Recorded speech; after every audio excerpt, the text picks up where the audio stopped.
Hello student, नमस्कार सभी को। तो जल्दी से जुड़ जाइए, आपकी क्लास स्टार्ट हो चुकी है। ठीक है, एनटीपीसी की। तो अभी हमारी लगभग 10 या 15 दिन से एनटीपीसी के लिए ही एमसीक्यू की क्लास चल रही है। चलिए, तो हम बिल्कुल भी वेट नहीं करेंगे और आप लोग जल्दी से जुड़ जाइए। पहला क्वेश्चन क्या है हमारा? तो हमारा पहला क्वेश्चन है कि राष्ट्रकूट वंश की स्थापना किसने की थी? तो राष्ट्रकूट वंश की स्थापना दंतिदुर्ग ने की थी। किसने की थी? दंतिदुर्ग ने, यानी कि B is the right answer. ठीक है। अगला क्वेश्चन है कि राष्ट्रकूटों की राजधानी कौन सी थी? राष्ट्रकूटों की राजधानी कौन सी थी आपको बताना है। तो राष्ट्रकूटों की जो राजधानी थी वो मन्नकते। कौन सी? मन्नकते, यानी कि मान्यखेत। ठीक है, राष्ट्रकूटों की राजधानी है। थर्ड क्वेश्चन रहेगा, दंती दुर्ग ने किस वंश को पराजित कर राष्ट्रकूटों की साम्राज्य की जो स्थापना की थी? तो दंती दुर्ग ने चालुक्य को, किसको? चालुक्य को पराजित किया था। ओके, तो दंती दुर्ग ने चालुक्य को पराजित किया था। अगला क्वेश्चन आएगा हमारा आपके सामने, राष्ट्रकूट वंश का सबसे प्रसिद्ध शासक कौन सा था? बताइए। राष्ट्रकूट वंश का जो सबसे प्रसिद्ध शासक था वो अमोघवर्ष फर्स्ट था। कौन था? अमोघवर्ष प्रथम। ओके, क्योंकि अमोघवर्ष द्वितीय ऐसे शासन चलते थे। अमोघवर्ष द्वितीय ऐसे। अमोघवर्ष प्रथम किस धर्म का अनुयायी था?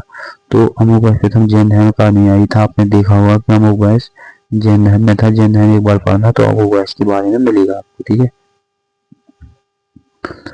एलोरा में प्रसिद्ध कैलाश मंदिर किसने बनवाया था?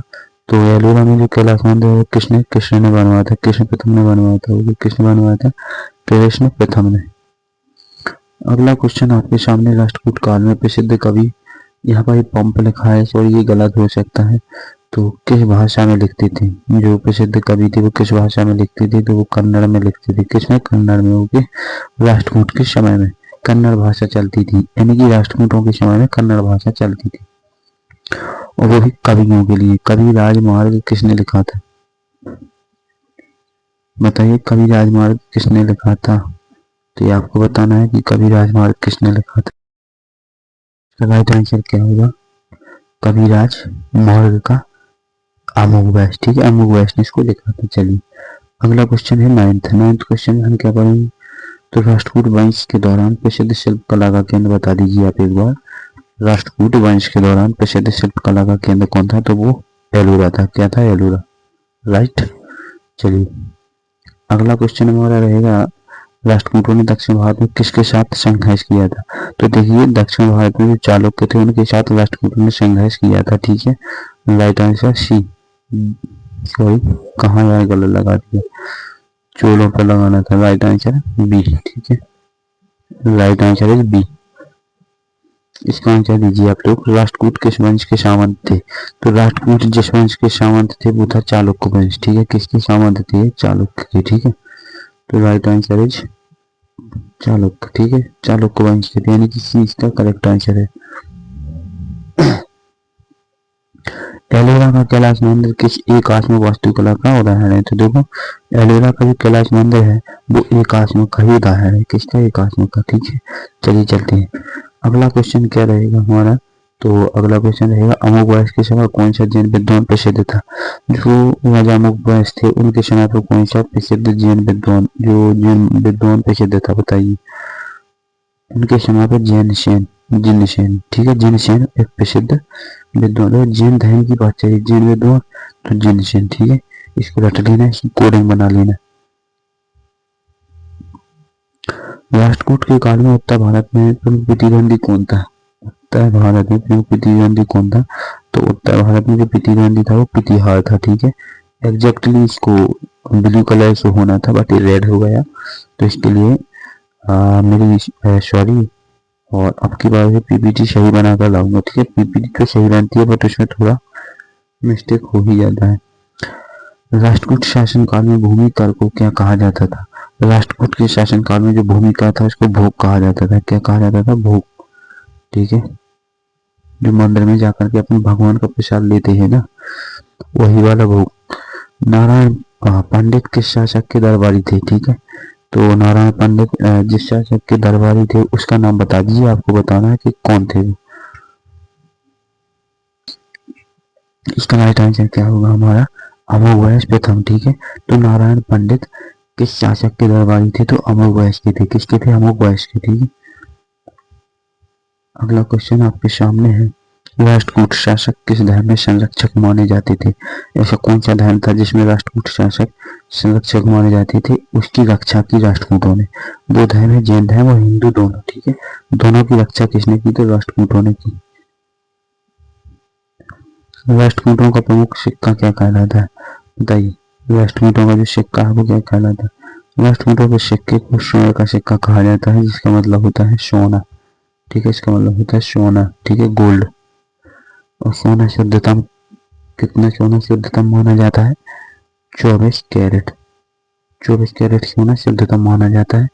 और जो हम सोना खरीदते हैं वो 18 से 22 कैरेट का होता है, ठीक है।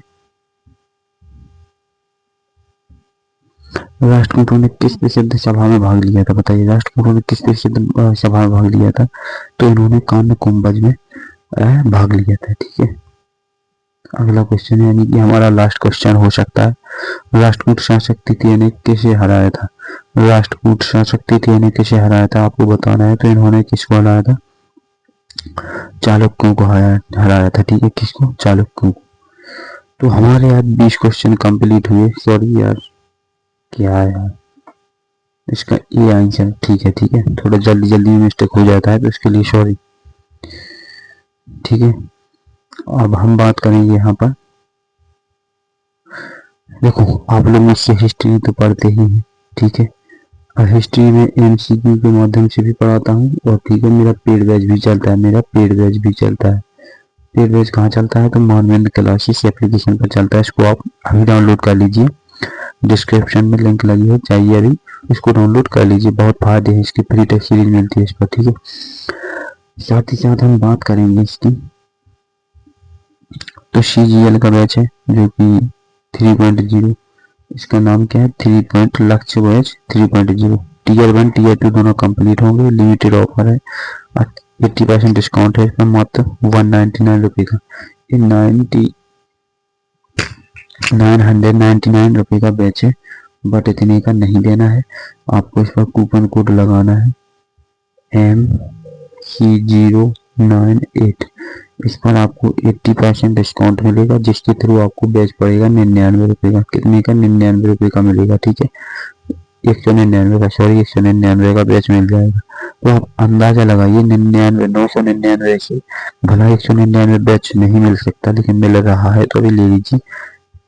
लास्ट ऑफर 31 मई, ठीक है। लास्ट ऑफर 31 मई है, तो जल्दी से जुड़ जाइए, ज्वाइन कर लीजिए। तो आज के लिए बस इतना ही, और जय हिंद दोस्तों। वीडियो को इतना शेयर करना कि जो भी विद्यार्थी बैच परचेस नहीं कर पाते हैं महंगे बैच, तो वो मानवेंद्र क्लासेस से बैच परचेस कर सकें, ठीक है। तो अपने ग्रुप में अपने फ्रेंड को, अपने साथ में पढ़ने वाले दोस्तों को, सभी को शेयर कर दीजिए जल्दी से जल्दी, फटाफट लाइक और शेयर, ताकि जो विद्यार्थी बैच नहीं परचेस कर पाते परचेस कर सकें। तो आज के लिए बस इतना ही। जय हिंद दोस्तों, नमस्कार, मिलते हैं कल।